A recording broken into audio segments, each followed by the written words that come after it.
jujur aja ya, kita tuh kadang-kadang milih itu bukan karena otak sih, tapi karena hati. pakai emosi. Mungkin gitu. kayak dulu Presiden Soeharto ya, yang turun ke Lompet Capir, Ya, mungkin mungkin ya. dekat sama dia petani gitu, turun langsung men. Pak Harto tuh kurang beruntung aja karena ada krisis moneter sih, yang di Thailand itu kan mulai merembet-rembet ke kita. Kalau enggak itu mungkin presiden terbaik yang pernah ada kali. Jokowi tuh kalau bikin partai sendiri itu bisa 70-80%. Approval rate 70-80%. PJI. Ya, perkara dia. Nah ini nih, saya waktu itu saya lupa ada salah satu tokoh ya, dia bilang approval rate tinggi karena kerjanya bagus atau karena kerjanya bagus approval rate-nya tinggi. Kalau gue boleh tambahin, Nyom, kalau bisa jangan sampai blunder di detik-detik pemilihan exactly. ya. Nah, bahaya tuh ya. Sebenarnya sekarang udah bahaya sih. Jangan ada blunder-blunder lagi nih. Andai kata nomor 1 yang menang, mungkin wait and see-nya lebih lama. Jadi kan investor harus selalu wait and see kan. Siapa nih yang bakal ini nih? Kalau misalkan nomor 2, nomor 3 yang menang, itu kan udah kemungkinan besar mereka ngelanjutin yang udah ada lah.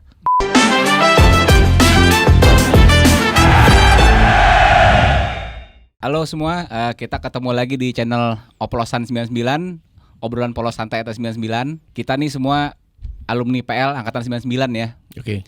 Nah ini mungkin gue coba kenalin beberapa yang datang di sini. Kita punya Marcel Tenyom, ada juga Mardi Jun di sini, sama Kemas Biben ya. Nah mungkin hari ini kita mau bahas ini nih, mau bahas mengenai survei.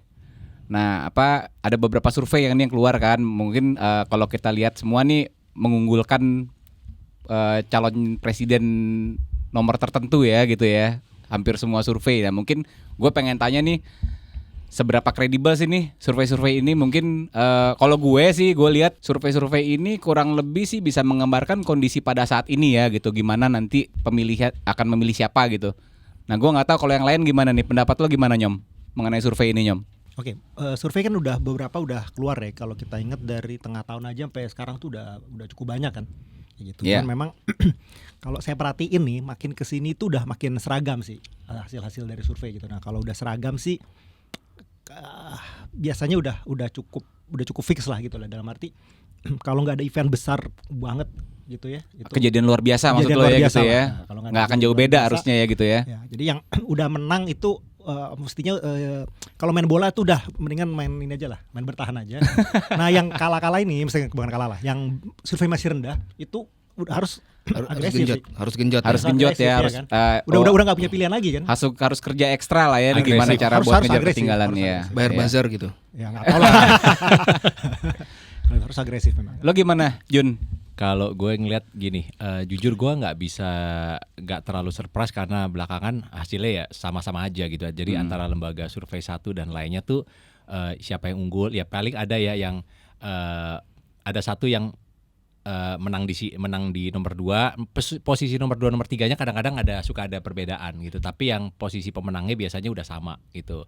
Nah jadi menurut gue tuh nggak akan ada surprise yang terlalu gimana. Tapi gue dari pribadi gue, di samping kredibilitas, gue juga sebenarnya penasaran mekanisme sih. Jadi mekanismenya tuh samplingnya berapa sih, kemudian di daerah mana, itu yang gue penasaran gitu. Bisa aja itu kan teknisnya berarti ya, teknisnya gimana gitu. Seberapa comply si survei itu ditayangkan tuh, compliance-nya berapa persen gitu. Ya mungkin Nyom lo bisa jelasin mungkin Nyom, itu survei-survei itu seberapa kredibel sih? Gue mungkin nggak tahu ya. Ini kita ada beberapa contoh nih kan, dari ada poll tracking, ada Litbang Kompas, ada lembaga arus survei, ada ini Roy Morgan Poll juga ada. Gue lihat ya beda tipis, tapi mostly sih menangin calon presiden nomor 2 ya dari hasil survei ini ya. Kalau menurut lo gimana, kredibel nggak sih survei ini sebenarnya? Kalau bicara kredibel apa enggak itu selalu lucu tuh. Kalau pas lagi menang, kredibel nih ya kan. Sesuai yang kita mau dengar berarti kan. Mau bapak gua yang bikin survei juga dibilang kredibel kan kalau pas lagi menang.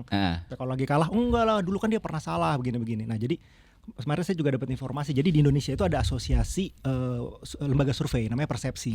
Oke. Nah untuk masuk di situ itu cukup cukup ketat lah gitu. Jadi nggak bisa saya mau ikut gitu terus bikin survei awur-awuran terus ini. Nah untuk masuk situ itu mereka yang saya tahu ya itu juga ada kemungkinan bisa diaudit sama si organisasi tersebut gitu loh.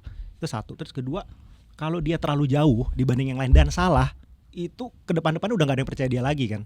Dan kita tahu bahwa lembaga survei itu ya bisnisnya adalah bisnis kepercayaan. Kalau orang udah nggak percaya, ngawur-ngawuran hasilnya seumur-umur udah nggak ada yang percaya gitu kan. Jadi kalau kredibel nama-nama ini sih kayaknya cukup kredibel deh. Oke. Kalau nama-nama yang di sini ya yang ada. Jadi di sini, untuk kelihatan survei cukup kredibel. ini diakal-akalin kecil ya, kemungkinannya susah ya. Ya, maksudnya demi dan ini ya juga ini ada teori nih kan selalu dibilang kita ngakal-ngakalin. Misalnya mau belain lu nih, Iya, iya. survei lu gue gede-gedein deh. Nah, itu tuh. Itu juga belum tentu ada impactnya juga sih. Karena ada teori lain bilang dia lagi menang nih. Mm-mm. Gua tipe orang yang suka kasihan sama orang. Jadi gua kagak mau milih dia gitu kan. Jadi belum tentu anggaplah diakal-akalin betulan, enggak serta merta orang tuh pasti langsung itu. Bandwagon effect namanya. Jadi enggak serta merta orang harus ikut yang menang, enggak mesti juga. Ya. Kayak gitu. Oke, tapi gini ya. Maksud gua kalau survei itu kan sebenarnya gimana kondisi pada saat ditanyain gitu kan, Betul. pada saat hari itu. Jadi kalau pemilu dilaksanakan pada hari ini hasilnya kira-kira apa? Exactly, betul. Nah, jadi tapi kemungkinan kedepannya seperti apa ya sebenarnya masih mungkin bergeser ya, masih bisa ya Mungkin bergeser banget. ya gitu ya. Mungkin Tapi kalau memang hari ini dilaksanakan Ya. ya hasilnya seperti itu gitu Mungkin ya. ini contoh ya, bukan bela siapa-siapa, cuman Iya, ada iya. contoh Gak apa-apa lo bela siapa juga. pas waktu Jujur aja di sini nggak apa-apa. waktu Ganjar inget nggak waktu U20 tuh. Elektabilitasnya tuh ambrol. Iya. Ambrol-ambrolan gitu kan, termasuk saya juga yang mengutuk dia tuh gara-gara pengen nonton, udah rencana nih sama anak nih, yuk nonton bola yuk gini-gini, nggak jadi gara-gara dia kan. Ya apapun penyebabnya lah. Oke. Pada saat itu kan ambrol kan. Jadi blunder Nah itu karena pada saat itu mungkin banyak sakit hati nih, fans bola apa segala macam. Tapi 2 bulan atau 3 bulan kemudian balik lagi kok kayak gitu kan. Jadi memang benar Time dia hanya heals. meng-capture di momen berarti itu gitu. kalau gue boleh tambahin, Nyom, Ya. kalau bisa jangan sampai blunder di detik-detik pemilihan ya. exactly. Nah, itu Bahaya dia. tuh ya. Soalnya- Sebenarnya sekarang udah bahaya sih. Jangan ada Soalnya blunder-blunder lagi nih. Kayak si Ganjar itu kan waktu itu kan masih beberapa bulan Betul. kan. Tapi sekarang udah naik lagi nih. Jadi orang udah mulai yang tadi sakit hati, udah Ya, mengutuk ya, tapi ya. udah maafin. Ya. Nah, jangan sampai nanti di Januari blunder aja nanti Betul. bisa aja jatuh kan. Betul. Ya. betul. Lu gimana, Terakhir Ben? tuh keramat. Sekarang kan di luar list yang ini kan banyak lembaga survei juga ya yang di post di sosial media gitu ya. Kayak yang biasanya di survei-survei yang kredibel ini menang paslon ini gitu. Nah, dia sendiri beda sendiri gitu. Nah, itu bebas-bebas aja apa nggak sih untuk ngeluarin itu? Apakah itu juga blunder paslon tertentu atau gimana gitu ya?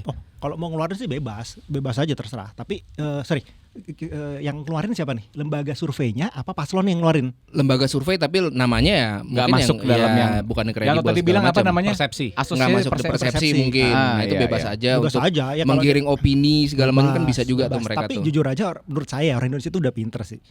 Mereka udah tahu Kita kok. pinter dong, Nyom. Iya dong. Enggak lah. Menurut saya sih untuk giring gitu enggak lah. Nggak, Oke. gue jadi ingat memori kayak waktu beberapa tahun pemilu yang terakhir kan. Jadi sampai ada di hari H. Jadi udah pemilu udah selesai nih. Tapi ada dua stasiun iya, TV hasilnya beda. Jadi yang satu menangin bilang yang menang A, stasiun TV lainnya yang menang B. Nah gue juga Beda bingung ini nih ya, gitu loh. beda ini ya.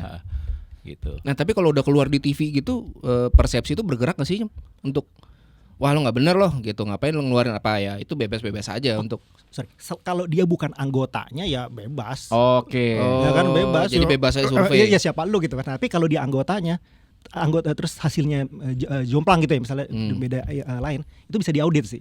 Kok lu bisa beda banget sih? Coba jelasin dong Oke. ininya seperti apa. Ya ini kalau kita lihat di sini nih ada elektabilitas di ini ya di beberapa kalangan masyarakat ya. Nih ada petani, ada nelayan, ada peternak. Ini juga beberapa survei ini memang unggul jauh ya, nomor 2 ya. jauh Gitu. banget ini. Jauh banget unggulnya gitu. Kalangan petani, nelayan, peternak ya. Jadi memang harus kerja keras nih ya buat calon-calon yang lain untuk mengejar ini ya. Dan yang Ya, udah menang juga nggak boleh blunder nih. Oh, nggak Karena boleh udah jumawa jumawa ya. ya. Nggak Iya. boleh Bisa jumawa. membalikan ya. situasi nih ya. Iya, nanti udah Kayak- pede-pede gini, oh gue juara pasti nih, ternyata Iya. tiba-tiba last minute ada kejadian apa. Betul. Nggak boleh Geser besar gitu ya. kepala ya. Iya. Ini juga sama ya. Dia kayak kita lihat di kalangan ojek, buruh kasar, kaki 5, freelancer juga jauh ke ini ya. Ini kuning nomor 2 ya. Nomor 2. Ya sekali lagi kalau gue bilang tadi mungkin memang ini survei bukan segalanya ya, masih bisa berubah gitu. Tapi kalau untuk saat ini memang diunggulkan nomor 2 ya. Kita objektif iya. gitu aja ya, Oh, iya, iya. sepakat Iya, ya iya, gitu ya. Mungkin gue menjadi pertanyaan gini. Kalau menurut lo nih ya, apa sih yang nyebabin nomor 2 nih kok bisa unggulnya kayak gini gitu loh. Gue lihat kayak bener-bener agak susah ya mau dibalap ya, nggak tahu ya. Gue sebagai orang awam gue ngelihatnya kok mau ngejarnya nih capek banget nih. Kalau kita lari nih ibaratnya kan kita udah ketinggalan berapa race nih, gimana cara ngejarnya itu. Kalau menurut lo kenapa bisa sampai sefenomenal ini hasil nomor 2 nih? Kayaknya Iya. karena historical juga ya. Historical adalah Satu sih kalau menurut saya ya suka nggak suka Jokowi sih. Jokowi efek ya. Terus kedua, ya memang parpolnya mereka kan memang boleh bilang parpol besar semua loh. Iya. Golkar, Gerindra, Demokrat itu partai-partai apa ya? Partai-partai besar gitu loh, partai-partai. Iya, partai top Sedangkan 5 ya. Di Ganjar kan siapa sih? Cuman PDIP doang. P3 sekarang dulu banget partai besar. Tapi sekarang kan udah memudar. Kalau di Pak Anies siapa coba? PKS. Nasdem, PKS. Umat. Cuma dua itu. Iya. Dan sebenarnya kalau misalnya kita lihat ya dari pemilu-pemilu sebelumnya, bukan yang terakhir tapi sebelumnya, sebenarnya gini, pemilihan cawapres itu kan ya kalau boleh buka-bukaan jujurnya ya, menurut gue ya ini kan juga yang dicari sebagai tandem cawapres adalah orang yang bisa narik massa sebenarnya. Iya. Jadi, waktu itu mau menangin area tertentu atau mau mungkin menangin dari kelompok sosial tertentu gitu. Jadi pemilihan cawapres itu memang begitu gitu. Jadi memang nih terbukti kenapa yang nomor 2 ini bisa unggul ya berarti tepat ya. Tapi pertanyaan gue nih ya, ini kan survei dari Survei Indikator Politik Indonesia sama LSI gitu ya. Dia spesifik nih bilang cuman kalangan ojek, supir, buruh kasar, kaki lima dan freelancer gitu. Itu kan juga belum mewakilkan seluruh rakyat Indonesia gitu ya. Kalau misalnya dibilang perbandingan mereka tanda kutip dengan misalnya di kantoran atau pejabat dan segala macam kan, apakah ini reliable nih data ini nih gitu. Kalau misalnya supir segala Ya macam at least kalau gue bilang ini mewakili grassroots ya Nyom ya. Bener nggak? Lo setuju nggak ini mewakili grassroots kalau yang kondisi Kalau seperti kayaknya ini? lah ada yang mau diomongin Apa banget Nyom. Jangan ditahan, coba dikeluarin aja. Sembur Nyom. Keluarkan saja. Ya kan gimana nih? Ini kredibel nggak? Karena sampelnya kan cuman spesifik gitu loh. Cuman si ojek doang, supir doang, buruh kasar doang gitu. Gue nambahin boleh nggak? Boleh dong. Kalau dilihat dari piramid ya, berarti kan yang tadi disebut ya ojek, sopir, terus Piramida di bawah ya. Dia ambil di piramid tengah dan bawah. Nah kalau memang di ekonomi itu kan pasti ada piramid kan. Yeah. Nah yang dari kalangan elit kan pasti ada di atas kan, nggak Yeah. banyak. Nah jadi ini dengan demikian udah kayak nunjukin Masyarakat bahwa, ya. betul mayoritas orang gitu. Terus gue lihat emang gini nih, gue pribadi sih ya, gue mau nanya ke lo nih Nyom. Si Jokowi efek tadi yang lo bilang gitu ya. Jokowi itu gue pernah baca surveinya ya. Jadi dia adalah presiden dengan approval rate terbesar di dunia. Betul. Gitu ya. Jadi itu lo apa ya? Itu bisa dibilang presiden terbaik di dunia. Levelnya udah global. Dia dianggap sama global juga dia terbaik gitu ya. Jadi segitu apa ya? Segitu jadi idolanya Jokowi gitu ya memang ya. Jadi yang memang agak susah nih. Kayak gue lihat begitu PDIP coba nyerang Jokowi itu langsung turun tuh pengaruh tuh. Jadi kayaknya susah nih kalau lo nyerang Jokowi itu karena ya itu tadi approval rate-nya tinggi gitu. Jadi orang percaya sama dia gitu ya. Gimana menurut lo Nyom? Cinta Iya. Jokowi berarti ya. Jokowi itu kalau bikin partai sendiri itu bisa 70-80%. Approval rate 70-80%. PJI. Iya, perkara dia. Nah ini saya waktu itu saya lupa ada salah satu tokoh ya dibilang approval rate tinggi karena kerjanya bagus atau karena kerjanya bagus approval rate-nya tinggi. Gitu kan. Nah tapi memang lepas dari itu saya perhatiin Pak Jokowi itu memang presiden yang rajin sih. Dalam arti dia tuh sering belusukan sana sini. Bahkan udah jadi presiden ya. Iya. Ini bagi-bagi sepeda, nama-nama ikan, Berarti turun segala ke macam. anaknya dong Itu ya. tuh masuk banget di mayoritas penduduk kita kayak gitu kan. Oke, Gitu. jadi mereka ya, seneng gitu loh. Iya. Dan jujur aja ya, kita tuh kadang-kadang milih itu bukan karena otak sih, tapi karena Hati. hati. Pakai emosi. Mungkin Gitu. kayak dulu Presiden Soeharto ya, yang turun ke Lompet Capir Ya, segala macam, mungkin ya. dekat sama dia petani gitu, turun langsung men. Iya. Pak Harto tuh kurang beruntung aja karena ada krisis moneter sih, yang di Thailand itu kan mulai merembet-rembet ke kita. Iya. Kalau enggak itu mungkin presiden terbaik yang pernah ada kali. Ya kan karena pada waktu 95 itu mungkin approval rate kalau pada saat itu dihitung 90% kali. Iya. Ya kan? Cuma waktu itu belum ada survei mungkin ya. Iya, jadi memang strateginya capres nomor 2 nih udah bener Pintar, banget ya. bener Jadi banget, lo bener udah banget. nempel Jokowi aja, lanjutkan programnya. Iya. Ya udah itu Iya. bakal orang pasti bakal magnetnya ke sana gitu ya. Dan orang Indonesia, ya bukan orang Indonesia doang sih, orang dunia tuh selalu punya pendapat kalau bapaknya ini jagoan, anaknya pasti jagoan. Ya, kan? Walaupun belum bibit tentu ya. bebet bobot lah ya. Ya, karena gitu, bibit Oke, oke. bebet bobot. Ya contohnya negara tangga lah Lee Kuan Yew Lee kan. Kuan Sekarang ya Yew. ini kan anaknya Ya, gitu. kayak Iya, gitu. iya, Jadi iya. ya suka nggak suka memang begitu gitu. Apakah betul dia sehebat bapaknya ya nanti waktu yang membuktikan ya. Tapi di persepsi orang kan seperti itu. Dan Iya, ketika kita bicara pemilu kan bicara persepsi kan. Oke. Buah tidak jatuh Nah, jauh exactly. dari pohon. Ya gitulah Betul. pokoknya. Ya jadi kesimpulannya ya berarti survei-survei ini cukup kredibel lah ya gitu ya. Jadi kalau mau cek kredibel apa enggak di Google aja. Ini masuk di persepsi apa Persepsi apa enggak itu lo Nah, cek kalau aja tuh lo bisa masuk, cek mm-hmm. ya kan apakah dia termasuk anggota persepsi. Ya. Karena dalam internal persepsi ini juga mereka punya aturan main Betul, ya. betul. Mereka juga bisa diaudit kalau memang ternyata terlihat dia Terlalu- berat sebelah atau terlalu terlalu nyeleneh gitu ya. nyeleneh gitu ya. Menarik nih. Ini di elektabilitas paslon di pemilih kuliah. Ya, oke. Gue lihat di sini capres nomor 1 ya unggul di ini. Nah ini menarik nih karena gini, ini kan akademisi berarti. Betul. Nah, tapi ada tapinya nih. Kalau menurut gue, ya coba ntar lo ini ya jawab ya. Kalau akademisi apalagi kuliah itu kan populasi yang jumlahnya mungkin, correct me if I'm wrong ya, 10% kurang apa lebih, nggak banyak sebenarnya. Mayoritas orang Indonesia tuh pendidikannya apa sih? SMP. Jadi kemarin SMA? gue cek di Gargar ini. Jadi Iya. kita semua sempat kena S1 kan harusnya. Iya, S1. Berapa persen tuh? 4,6. Wah, S1 4,6 tuh doang. Dari penduduk sekarang tuh S1. 4,6. Majority penduduk Indonesia tuh SMP. 25% tuh nggak lulus SD, 25% lulus SD, SMP itu sekitar 70% berapa lah gitu. Oke. Yang sampai lulus SMP ya kalau di total 70%. Berarti agak bener nih yang kemarin kita bahas-bahas apa mungkin masalah, ya gua nggak tahu sih ya kalau yang masalah MK apa segala macem. Exactly. Mungkin debat kemarin gimana, tapi buat grassroots nggak kena kayaknya Betul, gitu ya. betul, Mereka nggak sampai ke sana gitu. Jadi Betul, memang betul. yang bener adalah lu menangkan grassroots, lu bakal menang pemilu Iya, ini. iya, iya. Gitu ya, berarti ya kesimpulannya. Benar-benar tuh. Gitu. Oke.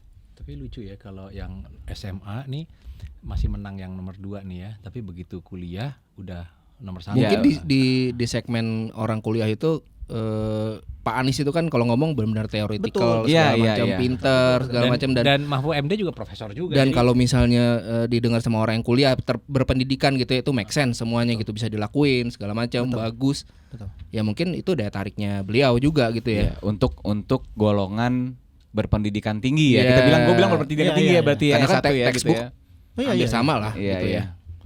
Oke, Tapi dia kuliahnya ekonomi apa nih? ya Teknik. apa aja lah pokoknya ini Ya ya. ekonomi, terus public apa sih Public. namanya? Public policy. Terus ada public policy-nya. FISIP ya.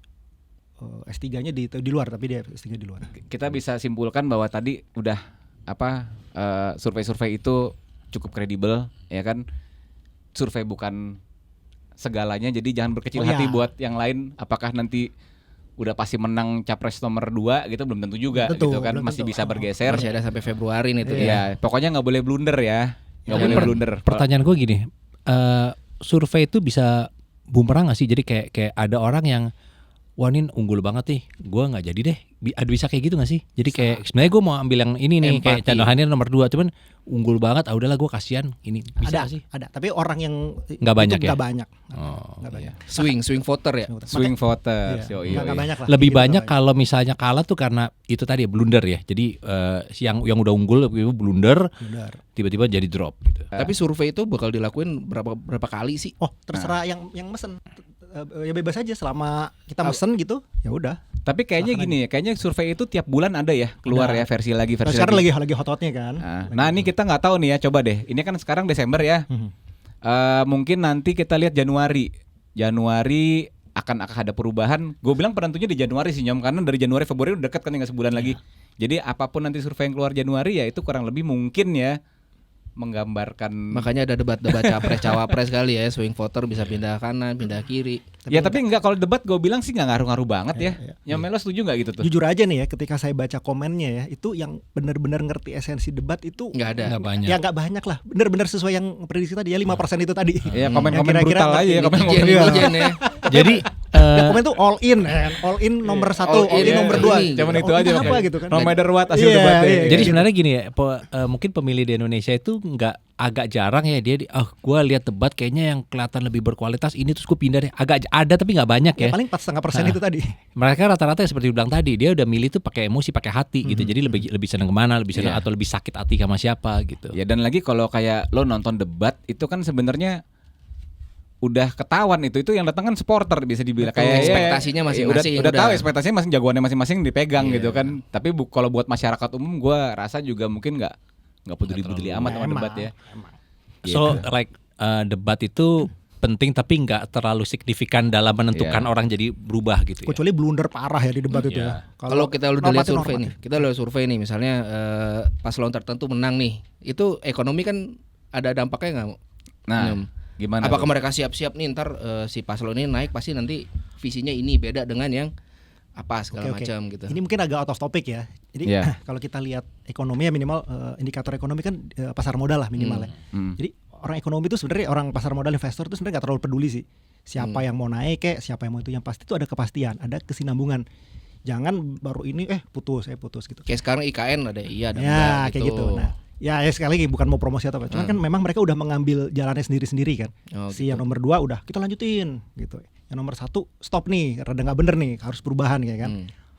Nah, yang nomor 3 ini memang kasihan sih. dia bingung sih mau ngomong apa gitu kan. Kalau dibilang ya basically dia juga ngelanjutin dengan revisi gitu kan. Tapi kan bukan strong statement sih sebenarnya. Kayak gitu. Nah, Jadi kalau nggak akan ada dampak apa-apa nih Nyom.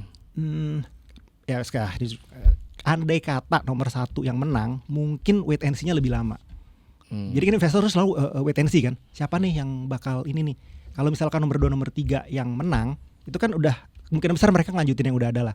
Tapi kalau nomor 1 yang menang, kemungkinan besar mungkin 6 bulan mereka mereview ulang lagi kan semua kan.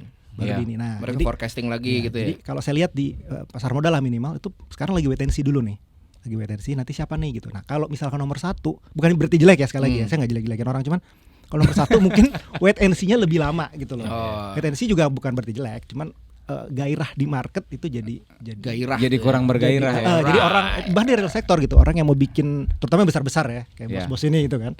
Kalau mau bikin usaha yang besar jadi nanti berubah lagi nggak nih aturannya, Nah, nanti itu dia ini kan gue dulu baik sama ini nanti ganti lagi ininya gitu kayak gitunya. Jadi mungkin periode wait and see-nya akan lebih lama. Kalau sorry ini agak out of topic. Tadi kan kita Iya. udah bahas dari kacamata investor, dari perspektifnya investor. Kalau dari stabilitas negara, Nyom, gimana? Kalau maksud gue gini, negara akan secara stabilitas lebih aman, lebih nggak banyak demo atau lebih apa. Kalau yang menang atau yang kalah siapa? Nggak gitu ya. Kalau belajar dari yang dulu-dulu ya, itu kan kalau misalkan 2019 nah yang pro Jokowi kan bilang kan kalau Prabowo naik ini udah kiamat lah dunia. Iya. Yang geng Prabowo juga begitu, gengnya Prabowo, Iya. Prabowo juga itu kalau Jokowi naik ini pelintat-pelintut lah, nggak jelas lah gini-gini. Iya. Yang baik-baik aja semua. Persepsi Kan? masing-masing lah itu.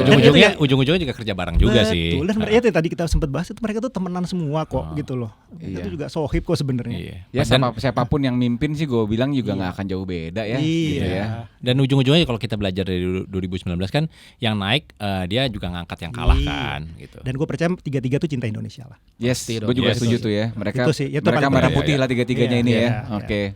Gitu. Ya mungkin itu ya kesimpulan dari ini ya, dari debat. Dari debat lagi. Diskusi tuh. Dari survei ya. Masih pengen debat ya, masih pengen debat. Ini otakku masih debat. Masih lah. kepikir semalam. Ya oke, mungkin ada ini lagi nggak? Ada pernyataan lain nih? Ada yang mau disampaikan atau mungkin opini ya dari lo semua nih gimana kira-kira mengenai survei ini? Coba dari lo, Nyom.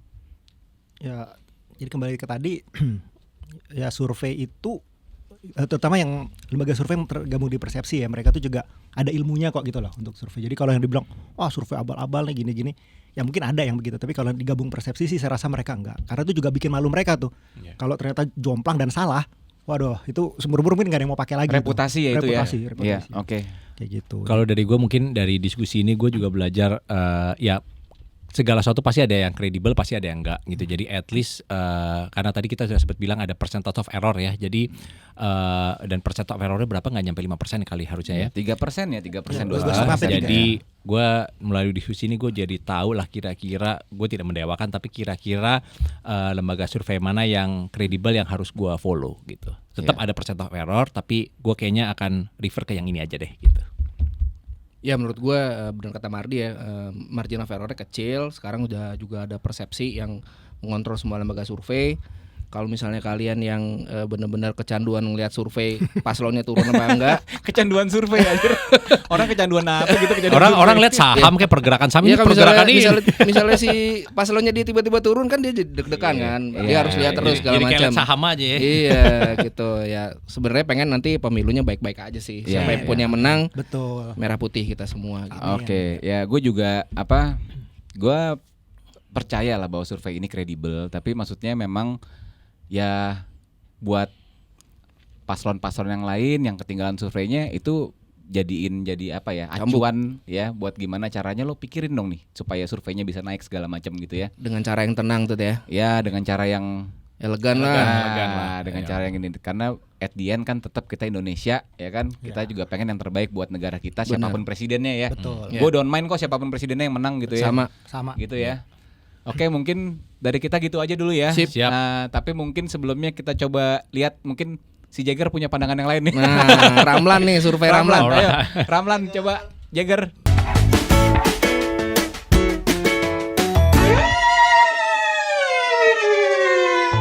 Ya, ini dia Jagger. Ayo silakan Jagger. Monggo. Silakan datang sini. Yeay. Jagger, ayo Kita Ger, mana lihat sana Ger? dia arahnya kemana hari ini. Ger. Biarin aja Ben biar dia bebas milih yang mana. Wah, Ya, nomor 1. nomor 1. Hari ini dia ke pasangan nomor 1. Berarti dia Jagger ini sarjana dia. Anak kuliahan. Wah, Kalau dari survei dia anak kuliahan itu. Dia kuliah peternakan dulu. Iya. Oke ya, hari ini kita bisa lihat hasilnya bahwa Jagger udah milih pasangan nomor 1 ya hari ini. Ya mungkin sebelumnya gue juga mau disclaimer dulu bahwa ini kita di sini semua tidak terafiliasi dengan capres tertentu. Yeah. Kita independen dan ini cuman kita pandangan objektif aja ya. Jadi kita tidak ada pesanan atau apa dengan calon presiden tertentu, capres tertentu. Siap. Ya. Sekian dari kita. Oke, thank you semua. Yo. Thank you.